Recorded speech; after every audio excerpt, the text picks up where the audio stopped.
Welcome to the playground. Ready for transformation?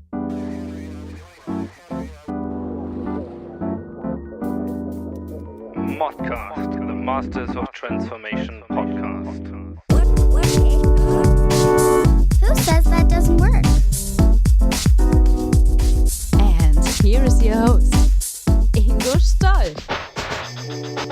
Hello and welcome to a new episode. It's episode number 49 of the Masters of Transformation podcast. I am Ingo Stoll and I'm super excited for two reasons. Number one, today's special guest, Pascal Finette. He is at the very edge of the exponential future with his Singularity University right in the sweet spot of Silicon Valley. And number two, we finally transformed this podcast from Neuwärts FM to Modcast, the Masters of Transformation podcast, as you obviously recognized. So you will get more information about MOT at the end of this episode. So without further ado, let's get started with Pascal Finette.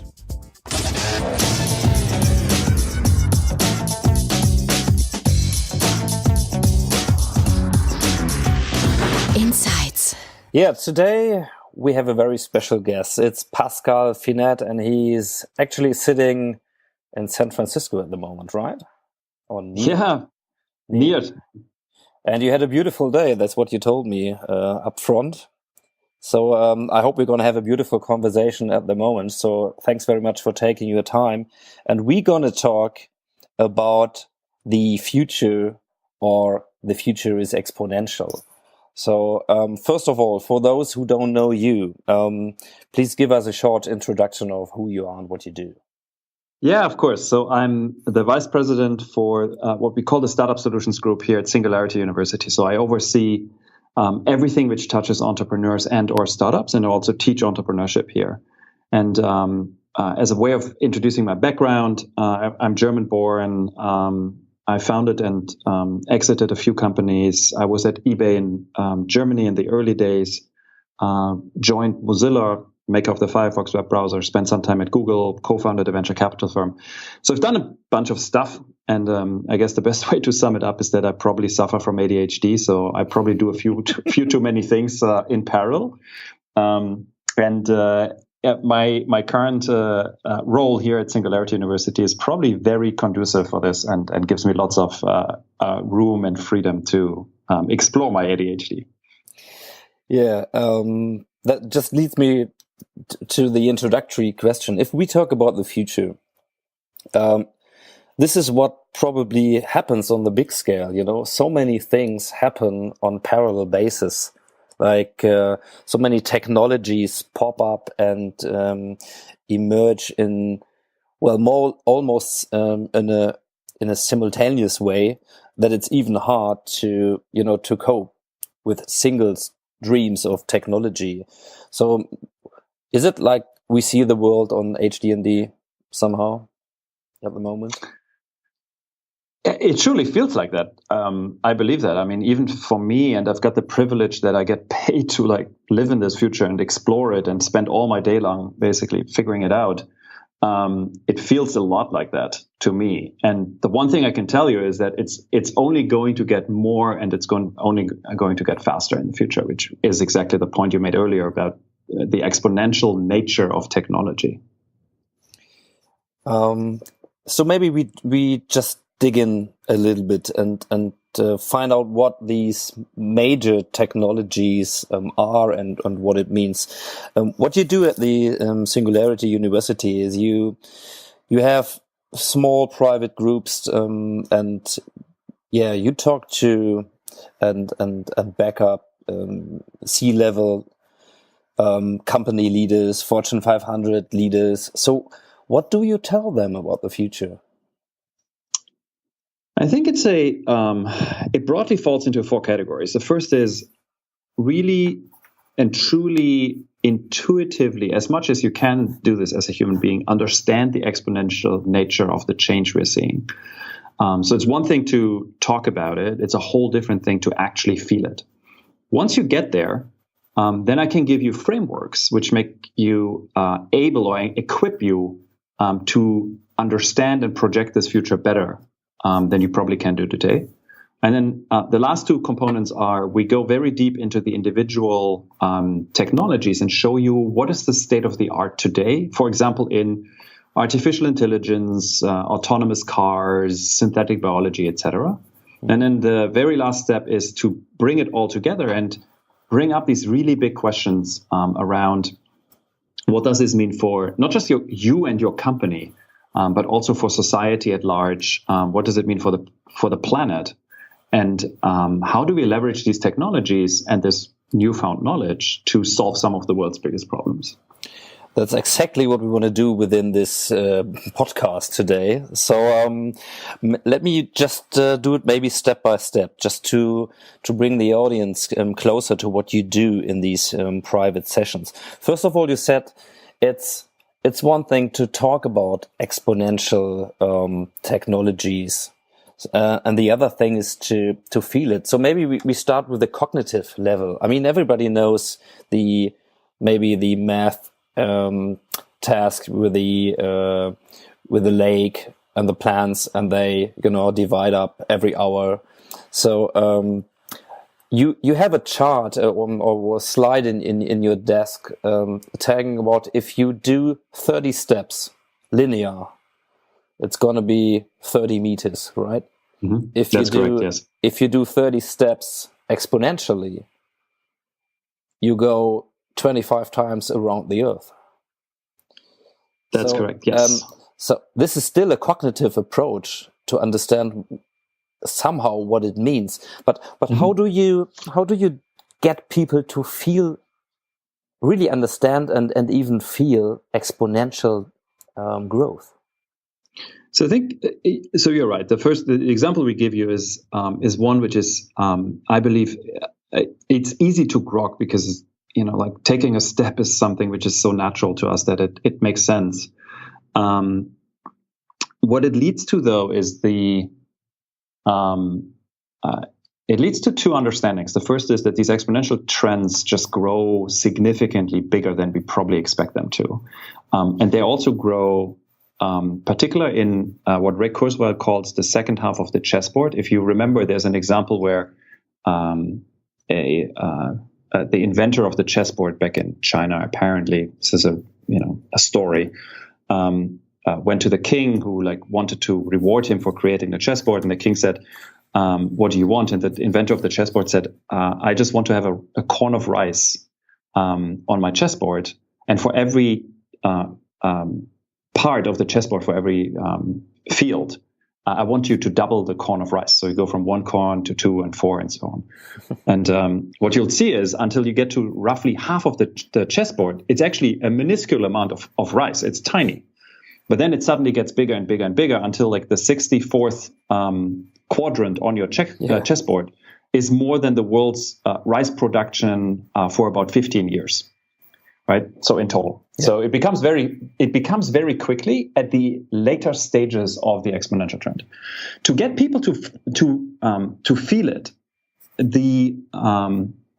I think what you need to do is you need to take particularly when you think about technology, you need to take technologies and break them down more towards their individual components, because it's really hard to understand in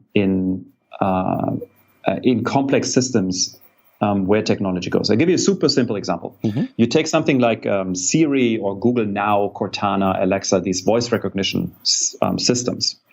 When you take Siri today, Siri is okay. It's not great. It's it's somewhat useful. It's not that brilliant. Yeah. Siri is about 7 to 8 years old, and it currently doubles roughly in capacity every year. So it's on a classic exponential trend with a doubling every year. Now, the question for me becomes, so Siri today is a second grader, if it would go to the school. Mm-hmm. How good is Siri as a teenager, in another 7 to 8 years? When I tell you, so first of all, when I don't give you the framing of exponentials, the typical answer is, well, it's probably 10 times as good. And then you do the math, right? And you figure out, oh shit, it's actually 128 times as good. Now, the question is, the more important question is, even if you understand that, what does that even mean? And then you break down Siri into its component and you say, what is Siri today? It's voice recognition, it's cognition, so it understands not just what you say, but what you mean. And then lastly, it's a bunch of services that it connects to. When you get this and extrapolate it out to 128 times, you figure out that Siri in 7-8 years will be better than any human in understanding you. Yeah. And then the interesting question becomes like, what do you do with this, right? And you can think tons and tons of use cases. So, for example, when I look at a car and I look at the dashboard in a car, like with all the little buttons, for example, for your radio, you will probably not use this in the future anymore because you will just communicate with your car by talking. Yeah. So it becomes then suddenly massively disruptive, and that's basically what we're teaching you. Mm-hmm. If you give these examples, and it's pretty clear and understandable for each and everybody. If you do this with today's C-level leaders, how do they react? I mean, it's probably something they already know, or isn't it? I mean, I think absolutely. I think people know it. I just don't think that they're going through the effort of extrapolating it out. So really figuring out like, what does this actually mean, right? So I believe people understand, and you see it in everyday life, that, for example, computers get twice as fast at the same price point every 2 years. That's what's called Moore's Law, which is the reason why you buy every 3 years or so, you buy a new laptop, because, the old one just doesn't feel fast anymore and is not fast anymore by today's standards. Yeah. But the question becomes, what does this mean for you and your businesses and society, right? So again, like the Siri example is a nice one where, in 10 years, we will have a very natural way to speak with machines. And then the question becomes like, how does this change the way we interact, the way technology presents itself to us, the way businesses are run? So think about if you're, for example, a call center operator. Yeah. I can nearly guarantee you that in 10 years, you will not have humans answering phones anymore, at least not as a first line. It's just not happening, which is a massive break. Like that's a massive change in a landscape. Yeah. And I think that's what people typically don't see. Like that's typically when we talk to these, executives, entrepreneurs, policymakers. Again, like I think there's a difference between intellectually understanding it or thinking to understand it, and really, really feeling what this change looks like. And how do they react if probably you can see it in their faces, the moment when it does click, when they really realize what this could mean? How do they react? I mean, is it something where they try to seek any way to hide from it, or are they just euphoric and say, well, this is going to be our chance, if we get it sooner than others, we're going to rule the world? So what's happening in these moments? Yeah, I think it's a little bit more nuanced. So I think what happens typically is people swing somewhere between the opportunity and the threat side, right? So it's a little bit like, okay, I can see the opportunities coming out of this, but then even for the most optimistic person, at one point their thought process and the conversation turns to, okay, but this has also very dramatic, disruptive elements to society, future of jobs, national security, whatever you want to take. So I think it becomes a nuanced feeling. I'm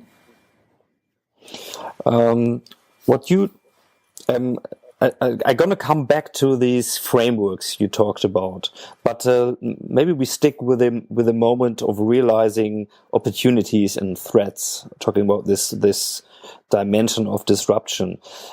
What you said is the big question is, what does it mean for you?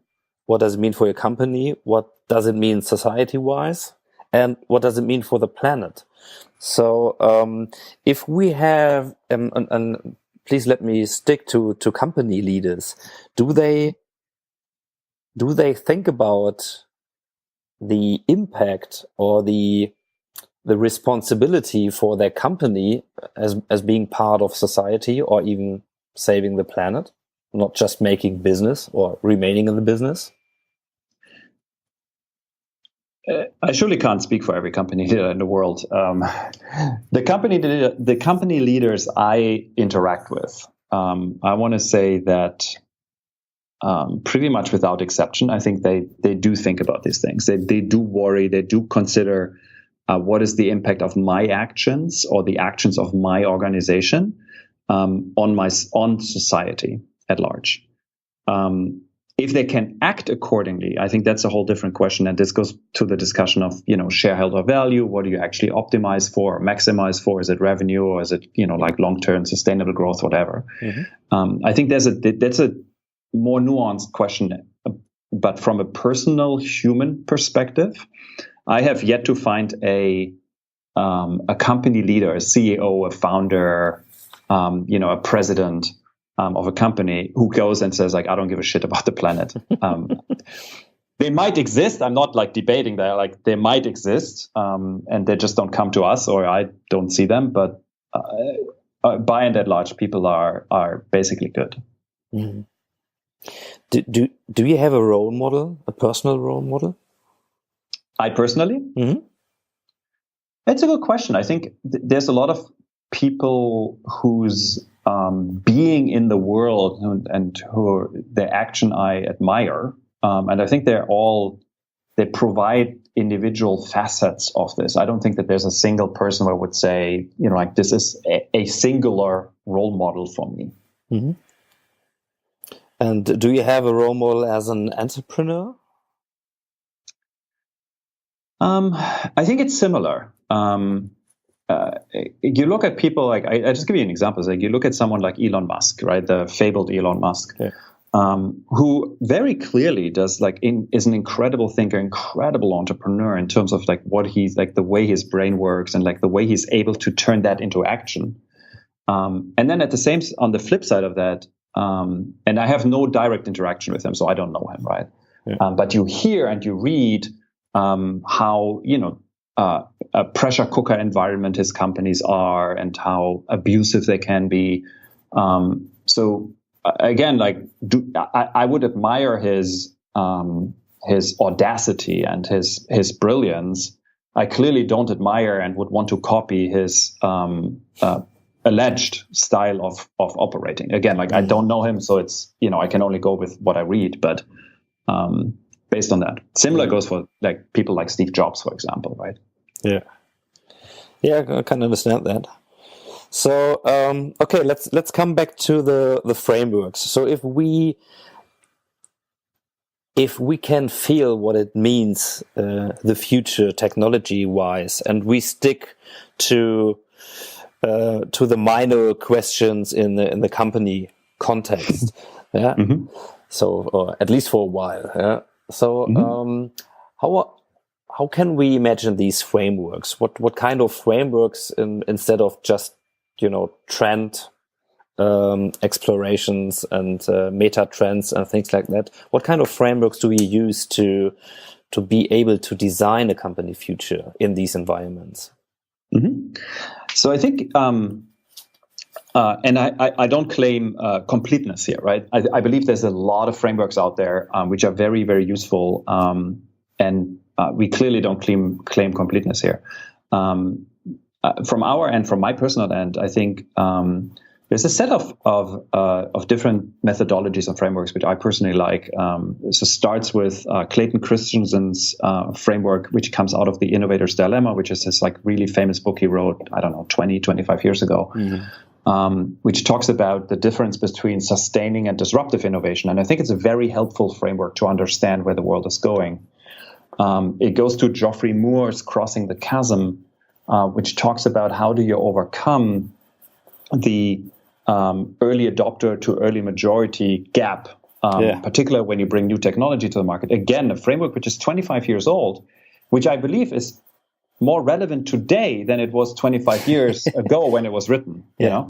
And then also Salim Ismail, my dear colleague here at Singularity University, wrote a framework called Exponential Organizations, which is a very practical guide on how do you structure an organization so that it's nimble and learning as a learning organization set up to be successful in this new exponential world. So those are three examples. And again, like there's a bunch more we teach here, and clearly there's even more out there, which I'm probably not even aware of, which are really good and helpful to think about the future. Yeah. When I see the business all day practice working together with consulting companies, I always have the impression that one of the first question is what is your model? For example, if we talk about this buzzword digital transformation, then it's clear, it's complex, and it's uncertain, and these VUCA environments. So what is the human reaction to it is give me security, give me a model. So I can't get comfy with the discomfort, right? So how do you do you have models discovered that are complex enough to not only give an illusion of guiding to the future, but are really helpful? Good question. So personally, I don't believe in comprehensive models to explain a complex world, and that's probably the economist speaking in me. So I study economy, and one thing you learn very quickly is like you've got this notion in economy of like the rational human being, which is of course complete bullshit, right? It doesn't exist. Homo economicus. Yeah. Correct. But the whole science until fairly recently was built on this model, right? And it's of course not how the world works. So I think what is actually much more important is instead of trying to seek deterministic models, so models which give you a very clear 0 to 1 answer, right? It's either yes or no. To figure out what are the behaviors and the skills and the traits you want to learn, adapt, and amplify in yourself and in your organization, which will help you to be successful in this world. And this has a lot to do with the things we're teaching, or the world is being taught with techniques such as design thinking, empathy thinking, being good with ambiguity, being able to create small enough bets that it allows you to fail and you can learn from failure instead of trying to get this like 5-year plan in place and this is like the way the world works. So I think it's really much more about this than it is finding a model. Or I've just not been successful in finding the ultimate model to describe this new world.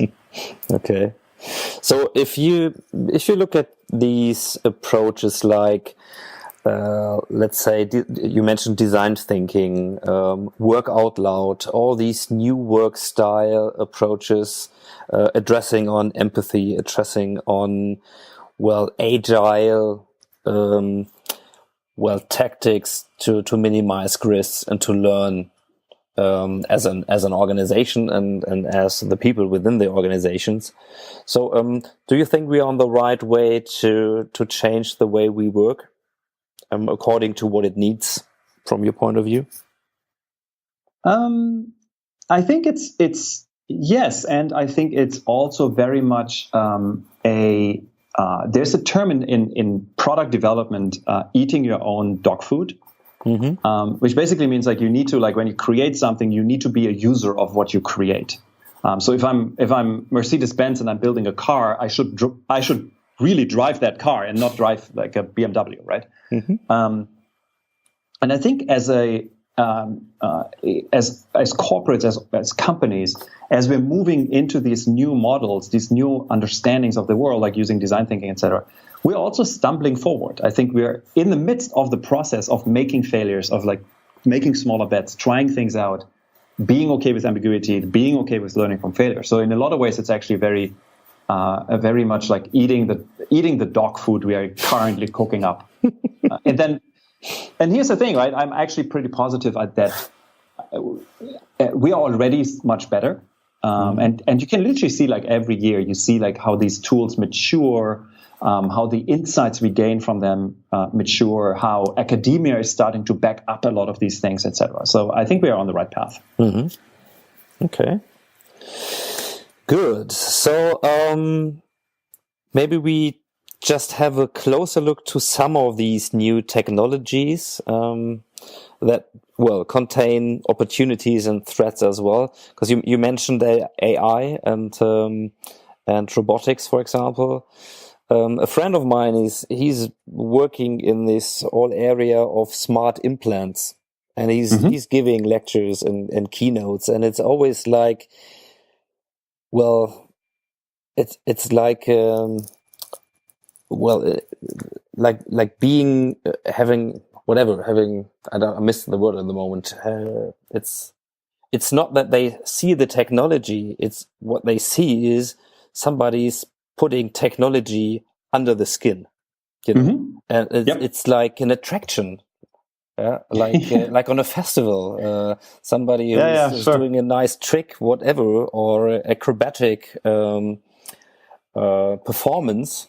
So, how do you feel about these technologies in the field of, well, when you talk about nanotechnology, biotechnology, neuroscience, and AI and the brain, maybe in combination?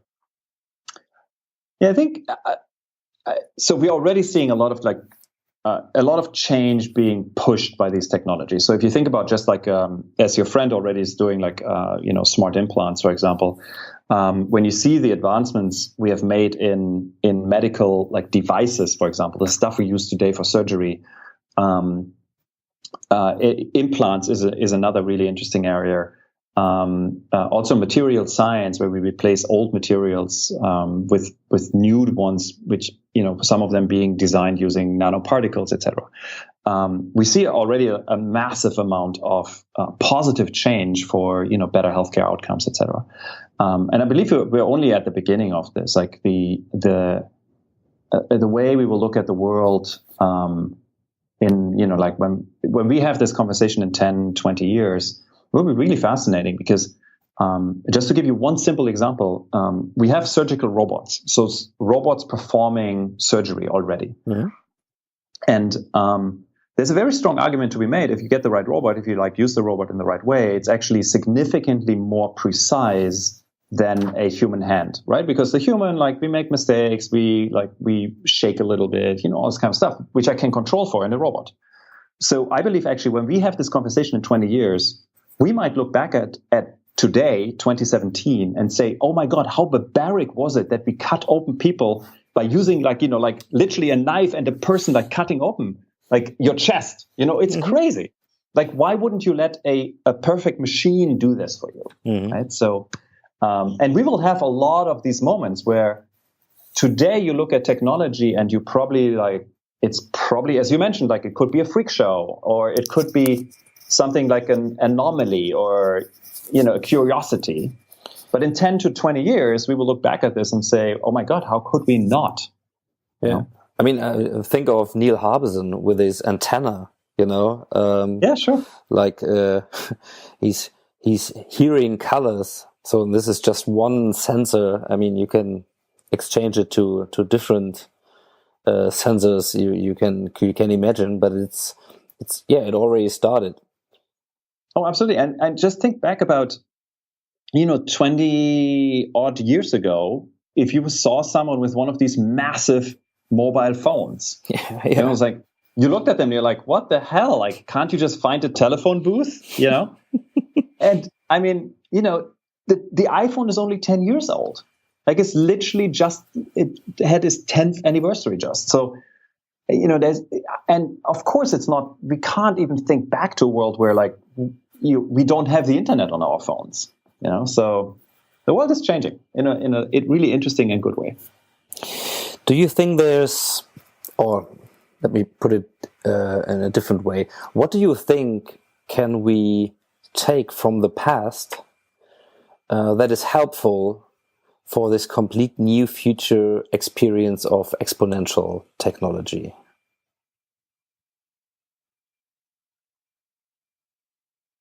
I'm very wary of this like purely future-driven view of the world, like this like everything which is new is good and everything which is old isn't.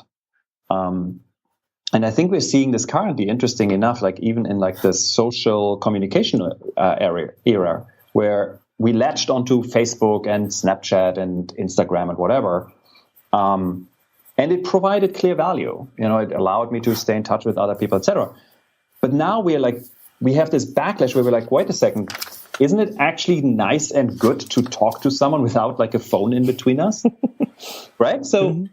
I think there's incredible value in a lot of the things we've done, built, understood, both in the technologies or the way we've been doing things, as well as the way we just live and interact and be, which we should be careful to not just like, you know, throw it out and just for the sake of newness, adopt anything mindlessly. So I think there's lots to be learned for sure. I've just seen a slide recently where there was a comparison between the different generations, you know, Y, Z, and the millennials and the baby boomers, and their preferences in terms of communication. And there was like the baby boomers, they prefer the personal dialogue, business-wise as well, talking to a colleague instead of sending them emails or whatever. And yep. It's coming back. The generation Y is preferring, in addition to what they do on messaging stuff, they don't send emails, but they have the same the same value for personal dialogue. So it's a little bit like, you know, trend and the opposite trend. So it's like the waves, the big waves. Yeah, I think so. And I think it will not be true for everything, right? There's things where we clearly want to we move forward from the past, and we actually never want to go back to the past. Clearly nobody would want to have slavery back. Hopefully, right? I mean, nobody in their right mind want to have slavery back. And to your point, we probably want, you know, personal communication, and it makes good sense. So I think it's a nuanced, it's a nuanced picture, but and it goes back, for me, it really goes back to like being mindful about how you think about the future, and not just, you know, like blindly following, you know, a trend, a guru, a movement, and just blindly believing into, you know, whatever is the latest shiny thing. Yeah. What I realize pretty often is if you talk about the future and say, well, of course there will be things remaining that make us human. For example, the empathy and the capability of personal dialogues and so on. You sometimes see a glimpse of hope in, not maybe in the leading levels of the companies, but when we talk about future jobs, and many of the jobs that might be automated or definitely will be automated in future, we have a lot of people that probably will lose their job. So it's going to be a big, well, I don't know, you can call it a threat. I mean, it's a personal threat if it's your job as a bus driver, for example, or whatever. It might be an opportunity as well for society. But I want to stick to these people who say, well, it's pretty likely that a machine will take over my job within my business career lifetime. So what do we tell these people to be positive about the future? Yeah, it's a really good question. And it's definitely one of the questions which keeps a lot of people here at Singularity University and generally in the space awake at night. And it clearly keeps me awake at night. So it's a little, I think it's a pretty complex and very probably complicated picture to look at, where on one hand, you can make the argument that a lot of the jobs which will go away are typically, at least for the foreseeable future, will be jobs which arguably most humans are not super thrilled to do, right? This is the example is like when you're in on a car manufacturing line, like presumably most people are not super excited about like screwing a screw in, right? And rather have the robot do it or a robot do it. The flip side of that coin is, of course, that you want to give people meaning and purpose in their life, and they need to make like a livelihood.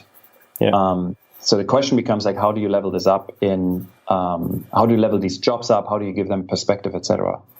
I think society we've done this multiple times before, most notably, of course, when we went from the agricultural world to the industrial world. I think the thing which freaks me personally out a little bit is less the question of we are moving from, an industrial age to truly an information age or an automation age, but more the question of the speed with which this is happening. So last time we did this agricultural to industrial, it took us, 50 to 100 years. Now it will probably take us 20 to 50 years. And I'm a little afraid that on a larger societal level, including politics, we don't have the conversation, or we don't have the conversation enough to figure it out. Because especially we don't have an honest discussion about it, right? I mean, we're running out of time, postponing these things to the next election, or maybe to the post area of the next election, because we in Germany, we see the next elections coming. Nobody's talking about this. Mm-hmm. Yeah, exactly. Not. I mean, who wants to vote for someone who stands up and says okay, we need to figure out how do we replace these jobs, right? Because nobody knows. No. I don't think that anyone has a good model for it. I mean, there's this huge debate in the US, at least, about universal basic income, which probably solves one of the aspects, but it's not a very popular platform to be voted on. So rather, you stand up and say, we will keep the jobs for coal miners, which of course is bullshit. Yeah, but this is going to be maybe taking you into the White House office, right? Yeah, potentially. So looks like it. Yes. Yeah. Okay. But I'm somehow, I'm afraid of probably the same thoughts about this, and it's definitely a responsibility to address them. If politics actually are able to do it, I don't know. A good friend of mine who is an economist as well, he says we can't let these questions and decisions to politicians. It's a design failure in the political system. They can't be as honest as we need it. So maybe we have to find different ways to bring it. At least if we talk about democracies, right?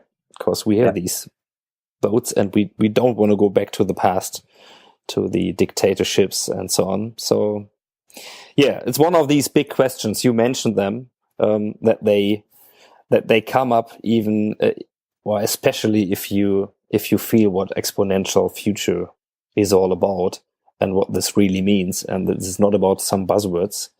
So let me maybe just it's not the end, but we are getting closer. So I wanna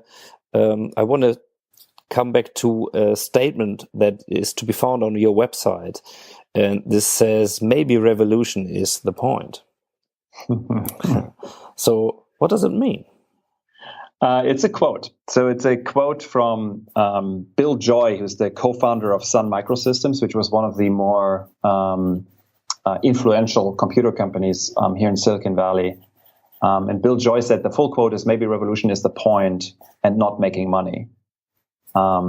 And I think it speaks to, at least for me, and of course everybody has their own interpretation of what these quotes mean, but it speaks to me to the interesting question of why do you actually build a company, do what you're doing, and I believe this is the spirit, the true spirit of Silicon Valley, probably more the original spirit of Silicon Valley, like the Silicon Valley of the PC revolution. Mm-hmm. So 80s and probably 90s, early 90s, was truly about creating this new world, creating this revolution, this technology revolution we now see unfold in the world, right? And it's less about making money, because ultimately, and I keep telling entrepreneurs this, is if you want to make money, you should not be an entrepreneur. You should probably become a banker or something.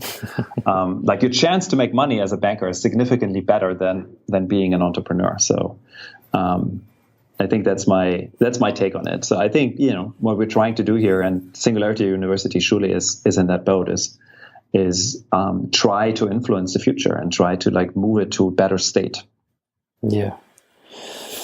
So I have 3 last short questions, and I would love to present them to you and hear what you think about it. So sounds fun. The first question is, what will come? More change than we even think is possible today. Mm-hmm. Second question, what will remain? Hopefully the best of us. Which is? In the eye of the beholder. Great. And last questions, what do you believe in?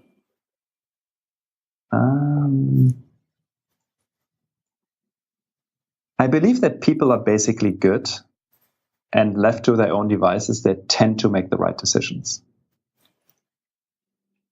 Great. Pascal, I raised all my questions and I loved this flow of a discussion for the last round, about 40 minutes. And I know you are busy, so I don't want to be greedy and take more time out of your day. So for us and me, it's about to say thank you. And please, if people listen to this and want to keep track of you and Singularity University, so where would you guide them to? Where should they go to? Well, first of all, I would recommend everyone to check out Singularity University's website. We've got tons of resources. We have a content site there where we write news articles every day. It's at su.org, so su.org. Mm-hmm. And then if people are interested in the work I'm doing particularly, very frankly, just Google my name. I'm all over the internet. There's like tons of my videos online, etc. And for some bizarre reasons, I seem to be probably the only Pascal Finette who's got like an internet presence. So like I'm blessed with like a full page of Google results on the first page. Yeah, it's well deserved. Even if there might be another Pascal Finette. But definitely it's going to be a different one. I was pretty happy to have you here. Say thank you again. And I definitely will keep track of what you do, because this is what keeps me awake at night. And I'm positive as well. So thank you again, and hope we meet in person one day. Ingo, thank you so much for having me. This was super fun, and best of luck to you and all your listeners. And I'm sure we will see each other virtually and or hopefully in person sometime soon.